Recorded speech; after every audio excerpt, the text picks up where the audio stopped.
Hai, kali ini kita akan bahas soal-soal untuk trigonometri bagian yang kedua. Pada bagian yang kedua ini, kita akan membahas soal-soal trigonometri yang berkaitan dengan segitiga siku-siku. Di sini ada sebuah segitiga siku-siku. Kita misalkan ini titik A, B, dan C. Segitiga ini siku-siku di C. Dan misalkan ini adalah sudut alfa. Sisi di depan sudut siku-siku adalah sisi miring, sedangkan di depan sudut alfa adalah sisi depan, dan AC adalah sisi samping dari sudut alfa. Untuk rumus sin, cos, dan tangennya, kita akan menggunakan perbandingan sisi samping, depan, dan miring. Sin alfa sama dengan depan per miring. Cos alfa samping per miring, tangen alfa depan per samping. Ketiga perbandingan trigonometri ini mempunyai kebalikan. Kebalikan dari sin adalah kosekan. Kebalikan dari cos adalah sekan. Kebalikan dari tangen adalah kotangen. Perbandingan sisinya adalah kebalikan dari perbandingan trigonometri sin, cos, dan tan. Kosekan sama dengan miring per depan, sekan miring per samping, kotangen samping per depan.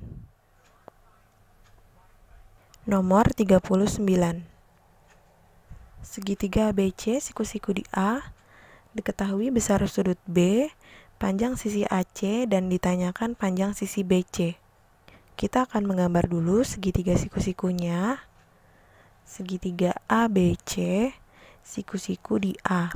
Sudut B besarnya 60 derajat, AC 4/2. Kita akan mencari panjang sisi BC.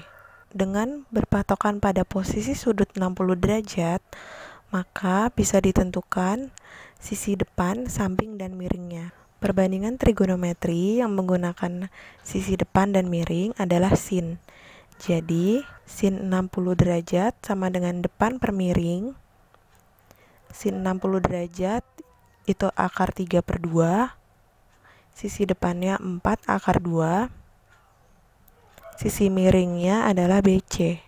Kemudian bentuk ini dikali silang menjadi akar 3BC sama dengan 2 dikali 4/2 atau 8/2. Jadi BC sama dengan 8/2 per akar 3. Bentuk ini kita rasionalkan dikali akar 3 per akar 3 menjadi 8/6 per 3. Jadi BC adalah 8/3 akar 6. Nomor 40. Kita buat segitiga siku-siku lagi.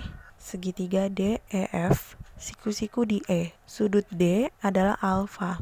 Panjang sisi DE akar 6. DF akar 10. Yang ditanyakan adalah sin alfa. Sin sama dengan depan per miring.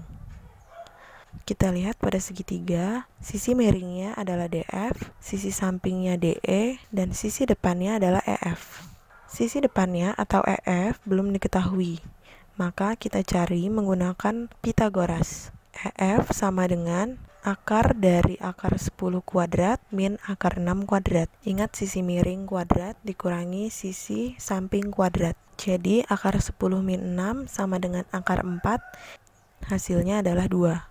2 ini adalah sisi depan, kita masukkan ke rumus sin, jadi depan per miring sama dengan 2 per akar 10. Dirasionalkan lagi, dikali akar 10 per akar 10, hasilnya 2 per 10 akar 10, disederhanakan sama dengan 1/5 akar 10. Nomor 41. Diketahui sekan beta sama dengan 5/4. Kita akan kembali menggunakan segitiga siku-siku. Misalkan ini adalah sudut beta. Ini adalah sisi miringnya, ini sisi depan dari sudut beta, dan ini sisi sampingnya. Ingat ya, menentukan sisi samping, depan, dan miring tergantung posisi sudut yang diketahui. Sekan beta sama dengan 5/4. Sekan adalah kebalikan dari cos, jadi perbandingannya sisi miring per sisi samping. Nah, untuk mencari kotangan diperlukan sisi depan, karena kotangan kebalikan dari tangan, yaitu samping per depan. Kita cari panjang sisi depannya dulu. Kita gunakan Pitagoras lagi. Sisi depannya adalah akar dari 5 kuadrat min 4 kuadrat. Sisi miring kuadrat dikurang samping kuadrat. Hasilnya adalah 3.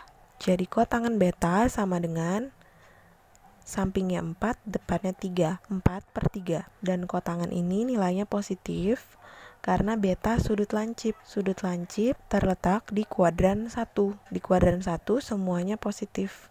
Soal nomor 42. Kita gambar lagi segitiga siku-sikunya. Misalkan ini adalah letak sudut alfa. Kalian mau meletakkan sudutnya bebas, boleh di sudut yang atas atau boleh di sudut yang di bawah. Maka ini adalah sisi miring. Miring selalu di depan siku-siku. Ini sisi depan dan ini adalah sisi sampingnya. Sin alfa sama dengan akar 10/5.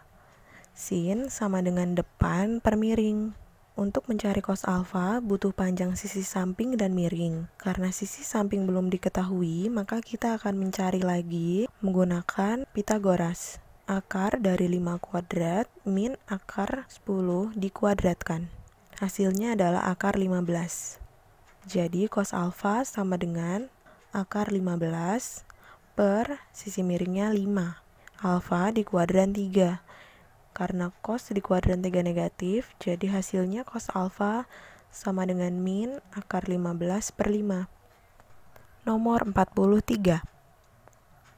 Jika cos 13 derajat sama dengan A, maka nilai dari sin 193 derajat dalam A adalah... Untuk soal ini, kita menggunakan konsep sudut berelasi. Kita cari tahu dulu, sudut 193 derajat ada di kuadran berapa? Ternyata letaknya ada di kuadran 3 karena lebih dari 180. Dari sumbu X positif ke sumbu X negatif besarnya 180.